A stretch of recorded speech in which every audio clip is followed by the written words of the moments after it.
welcome to or welcome back to my YouTube channel. So honestly, today's video is something I wish I knew myself when I was 19, because boy did I have to struggle to exit the lazy girl era myself. Until the year 2020, I think I was the laziest girl that you'd ever meet in your entire life. My parents had officially named me a couch potato. The number of hours that I used to spend just endlessly scrolling through Instagram, laying on my parents' couch with my leg against the wall is insane. It was only until the year 2020 when COVID hit, and unfortunately I was amongst the COVID batch. So suddenly all of our future studies plan, our job plans all came to a standstill, and I started to notice how everybody around me, whether it was my classmates, whether it was my family members, whether it was any friend that I knew and I was following on Instagram, was doing something, somebody was starting a fitness challenge, somebody was starting a small business, somebody had applied to a job in the US and actually got it, and it was insane. I felt like I wasn't doing anything, and honestly I wasn't. I had so many dreams, goals and aspirations, especially around content creation, but I used to feel so overwhelmed that I wouldn't do anything about it because I didn't know how to get started. Because when things are big in your head like that, you just feel like, oh my god, this is so huge, how do I achieve it? This is so unrealistic, how I don't think I'll ever be able to do it. And as a hardly 19 or 20-year-old, I had no gut feeling whatsoever. I didn't know how to get started, and I wish I knew all of these things, and it took me quite some time to figure out that this is how I should be doing. Some things work, some things didn't, and that's when I came up with this video. So let me tell you how to officially exit your lazy girl era. So first tip would be to just set achievable goals. Honestly, the biggest mistake that we do is we come up with goals like, oh, I'm going to become the CEO of so and so company, I'm going to have 1 million followers, I'm going to have 30 million people following me on YouTube, Instagram, and it just scares us so much that we never do anything about it, because we only don't believe in it because it's so big, and it's normal to not believe in it. It has got nothing to do with how you don't believe in your own goals. It's too big, okay? And we're human, and the realistic side of you kind of comes up, and then you feel like, oh, I can't ever achieve this, right?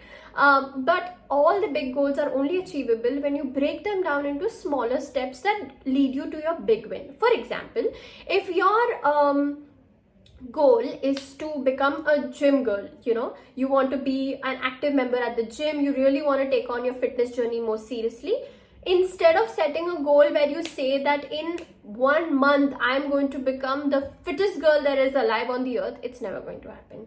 But if you start saying things like, okay, I'm going to start with 1 hour at the gym 3 times a week, let's try it for 2 weeks, okay? Slowly you start increasing the time. Okay, now I'm going to do 2 hours in the gym 3 days a week. Slowly you say, okay, I'm going to do 2 hours in the gym but 4 times a week. You slowly kind of build it up. Eventually you will be somebody who's going to the gym every single day, probably 2 to 3 hours, and is really taken on your fitness journey, and your body is showing you the results.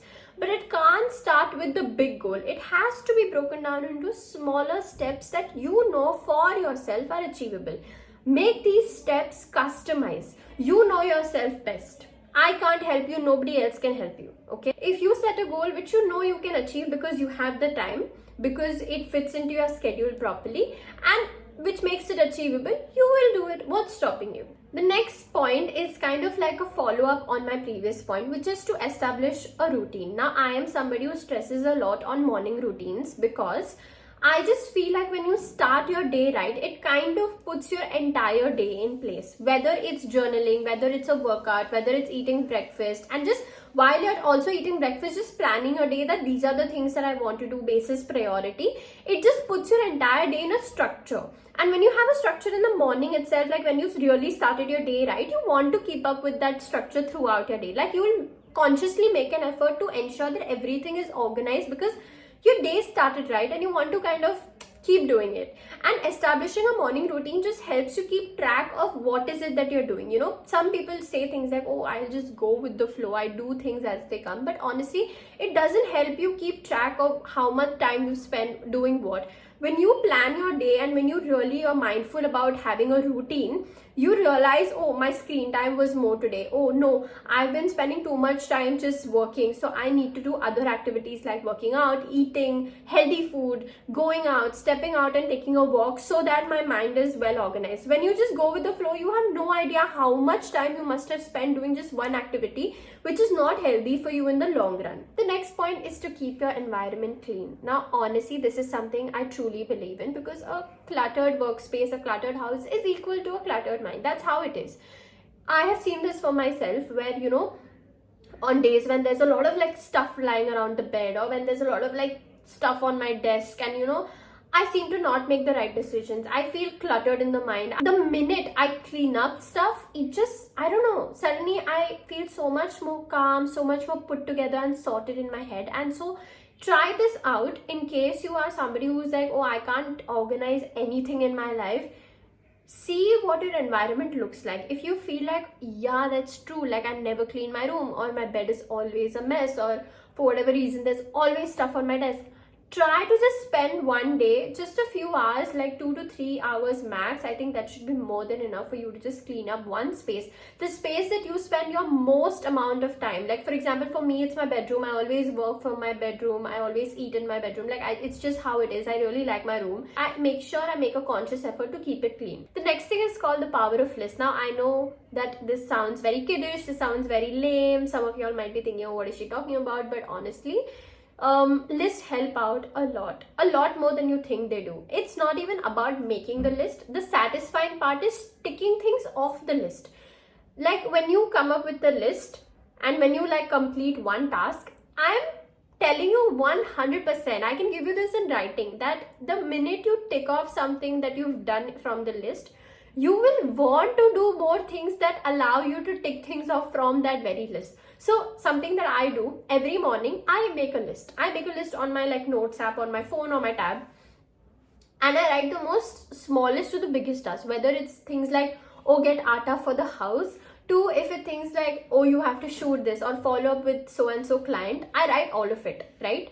And whenever I tick things off, I get this like some level of kick to keep going, to not stop. In fact, it bothers me when there are things on my list that I still haven't completed. So I'll go that extra mile just so I get the satisfaction of clicking on that button that shows the tick mark that this is done.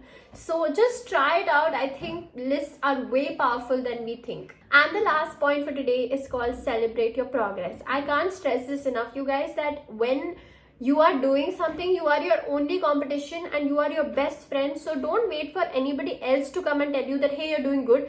Give yourself a pat on your back when you've done the smallest of the achievements in that entire week. So if you've had a very productive, hardworking week at work or at home, or you've really tried your best to tick off everything from your to-do list, give yourself a day to just relax, be in bed, watch TV, laze around. Like, that's okay. If you've had a week where you've really tried your best, you know you've worked really hard to stick to a diet, allow yourself one cheat day where you have that dessert that you really like. I mean, don't wait for anybody else to come and tell you, hey, you're doing really good in life. No, I know I'm doing good in life because I am my only measure, okay? Like, I don't have to compare myself to somebody else. In fact, anybody else, even if it's my sister, my brother, my mother, my father, doesn't matter. If I know that every day I'm making a list, or every day I know how much I control myself to do a certain thing, to come up with a new habit for my better self, it's okay to allow yourself to celebrate one day. Give yourself a pat on the back every single day when you achieve that one goal that you had in mind. If you are achieving it, if you're doing that small achievable goal that you're making for yourself, give yourself that little bit of hug, yaar. It's okay. So yes, girlies, that's the tea on exiting your lazy girl era. Start small, stay consistent, and celebrate your wins, and you should be good to go. Please subscribe to my channel if you like such videos. Also, like, comment, and share this video if you really like it, and I'll see you guys next time. Bye.